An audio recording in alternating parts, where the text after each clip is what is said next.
Communication सुद्धा करत असताना म्हणजे आयदर ती बिझनेस मीटिंग असो, एखादा इंटरव्ह्यू असो, किंवा मी माझ्या फ्रेंडशी बोलतोय आणि मी माझ्या घरात बोलतोय, त्यावेळेस माझ्या डोक्यात काहीतरी स्क्रिप्ट आली पाहिजे. तर तशी स्क्रिप्टिंग डोक्यात तयार होण्यासाठी, ते चक्र फिरण्यासाठी काही टेक्निक्स आहेत. 90% लोक जे 4 लोकांमध्ये 10 लोकांमध्ये मोठ्या मंचावर बोलू शकत नाहीत, त्याच्या मागचं कारण असं आहे की लोक ऑन द स्पॉट अटेम्प्ट करतात. म्हणजे कार्यक्रमाला डायरेक्ट जातात, बसतात तिथे मंचावरती किंवा कॉन्फरन्स मीटिंग मध्ये बोलतात आणि डायरेक्ट विषयाला हात घालतात.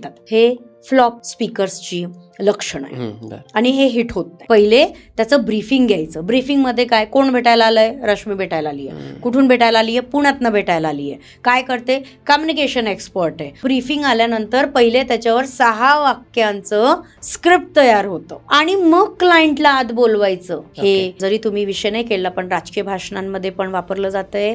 तुम्ही एखादा टेंडर इंटरव्ह्यू द्यायला जाताय, कॉन्ट्रॅक्टर आहात, तिथे सुद्धा याचा वापर केला जातो.